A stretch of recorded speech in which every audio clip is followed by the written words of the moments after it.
से आएगा पल ये फिर कहाँ मैं तो तेरे नाल ही रहना जी हर गम। সুন্দর একটা মিষ্টি গান আর এক কাপ চায়ের সাথে আমি আমার ব্লগটা আজকে শুরু করলাম। এই যে সবজি বাজার, লঙ্কা, ভেন্ডি, দু রকম লঙ্কা আছে এখানে, বটবটি, লাউ, টমেটো, ঝিঙে, মোটামুটি গরমের সবই এগুলো সবজি।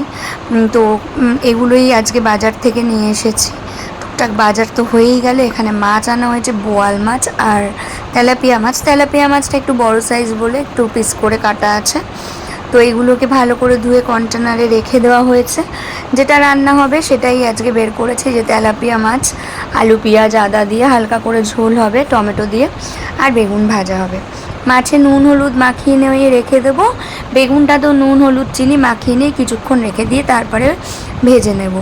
তো চলো, এগুলো তোমাদেরকে আর স্পেশাল করে কি বলবো, সবাই তোমরা জানো মাছে নুন হলুদ মাখিয়েই ভাজতে হয়। তো চলো তাহলে, আজকে আর বেশি কথা নয়, মাঝে মাঝে কথা বলতে আসবো আর একটু করে গান শুনবো। চলো।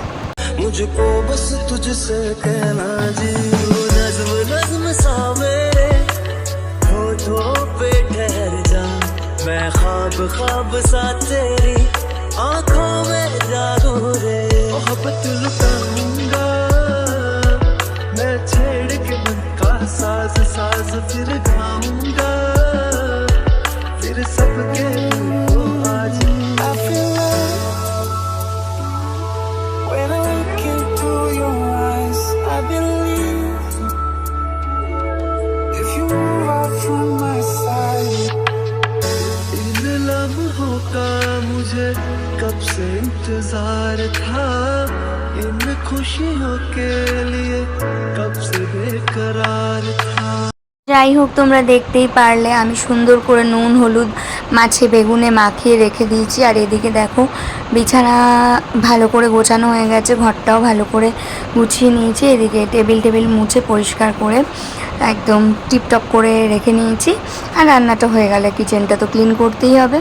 তো দেখে নাও। আর এই যে মাম্মাম এখানে শুয়ে একটু মোবাইল দেখছে, কার্টুন দেখছে। এবার ওকে একটু পরেই স্নান করিয়ে দেবো। তো আজকে স্কুল ছুটি ছিল, মানে যেদিনের ভিডিওটা দিয়েছি সেদিনকে ওর স্কুলটা ছুটি ছিল, তো এই জন্য শুয়ে আছে। এরপরে স্নান করিয়ে দেবো। Welcome eminent family. আশা করি সবাই খুব ভালো আছো, সুস্থ আছো, আর অবশ্যই পজিটিভ আছো। আমি এই জামা কাপড় কেচে স্নান টান করে চলে আসলাম। তার আগে কী কী কাজ করেছি তোমরা তো দেখতেই পেয়েছো। এখন গিয়ে ঝমাঝম করে রান্নাটা করব। তারপরে আরও অনেক কাজ আছে, মেয়েকে স্নান করানো, প্রচুর কাজ। তো চলো, দিনটা কন্টিনিউ করো আমার সাথে, ঠিক আছে? চলো। আর তোমাদের গরম কেমন লাগছে একটু বলো। অসম্ভব গরম, অসম্ভব, স্নান করেও গরম লাগছে। হ্যাঁ, আজকে ইন্ট্রোটা তোমাদের সাথে অনেক পরে দিতে এসেছিলাম। যাই হোক, ইন্ট্রো তো দিয়েই দিলাম।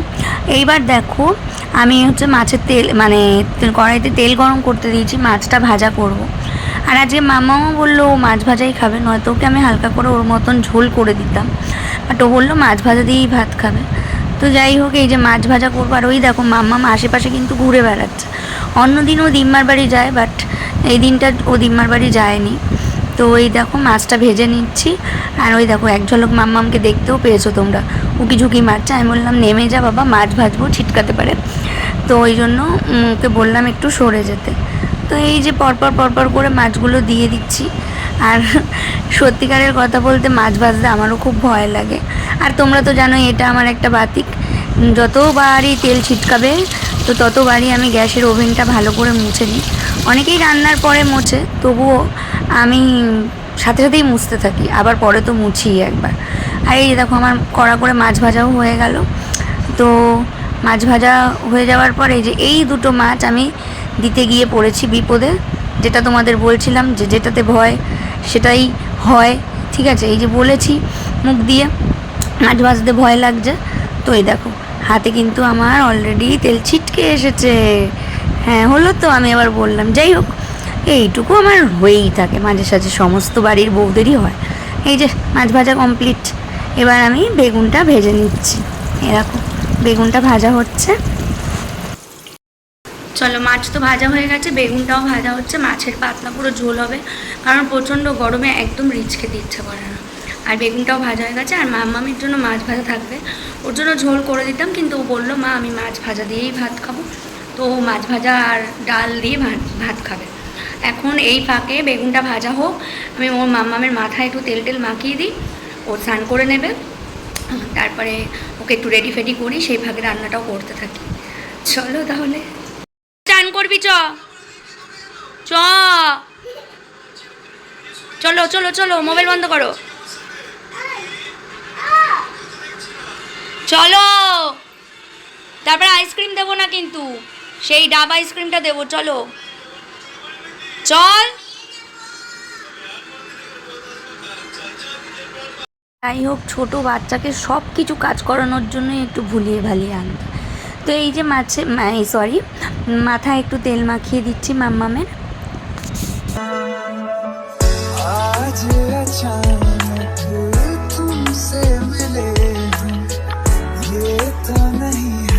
এদিকে দেখো বেগুন ভাজা হয়ে গেছে আর মাম্মামকে চান করিয়ে বসিয়ে দিয়েছি, আর আমি মাছের ঝোলের মশলাটা করব।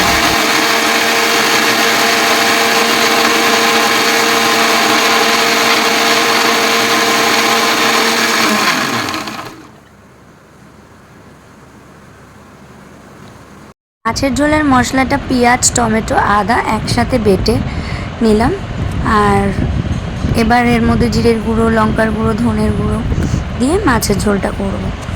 তো এই যে মাছের ঝোলের যে আলুটা, সেটা আগে ভেজে আমি একটু তুলে নেব, তারপরেই মাছের ঝোলটা করব। চলো আবার গান শুনি।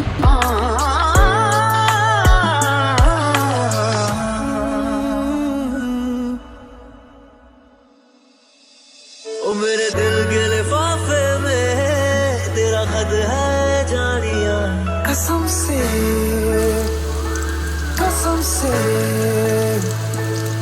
উঠে বসো। তোমার চান হয়ে গেছে? ঠিক আছে, থাক, চুল শুকিয়ে যাবে।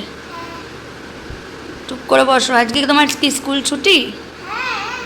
ঠিক আছে। রান্না করতে করতে একটু মেয়ের সাথে গল্প করে আসি, ঠিক আছে। আর এইদিকে দেখো আমার মশলা দিয়ে মাছের ঝোলের আলুটাও কষানো হয়ে গেল। একটা কাঁচা লঙ্কা দিয়েছি, আর লঙ্কাটা পরে দিয়েছি এই কারণে, কারণ এই গ্রেভিটা আমার মেয়ে এসে বললো, মা আমি এই ঝোলটাই খাবো।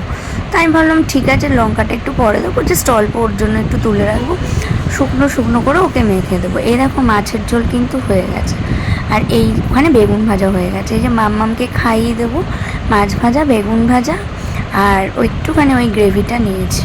এবার আমিও মাম্মামকে খাওয়ানোর পর আমিও লাঞ্চ করতে বসে গেছি। তো চলো লাঞ্চটা করে নিই, আর তোমাদের তারপরে সন্ধ্যাবেলায় আসছি। সন্ধ্যেবেলায় চলে এসেছিলাম, ভালো লাগছিল না বাড়িতে, তাই মায়ের বাড়িতে। এই যে মার বাড়িতে আসার পরে এই মা মুড়ি, বাদাম আর সিঙ্গাড়া দিয়ে মেখে দিয়েছে, 1 কাপ গরম গরম চা, আর ওদিকে দেখো ভেজিটেবিল চপ। বেশ ভালোই খেলাম। আর শশাটা মেয়ে ভালো খায়, ও টুকটুক করে ওখান থেকে খেয়ে নিল। তো যাই হোক, আজকে আর ভিডিওটা বড় করলাম না, এখানেই শেষ করলাম। সবাই খুব ভালো থেকো, সুস্থ থেকো, আর অবভিয়াসলি পজিটিভ থেকো। ভিডিওটা ভালো লাগলে অবশ্যই লাইক কমেন্ট করো, আর ভিডিওটা মন ছুঁয়ে গেলে আমার চ্যানেলটা সাবস্ক্রাইব করতে ভুলো না।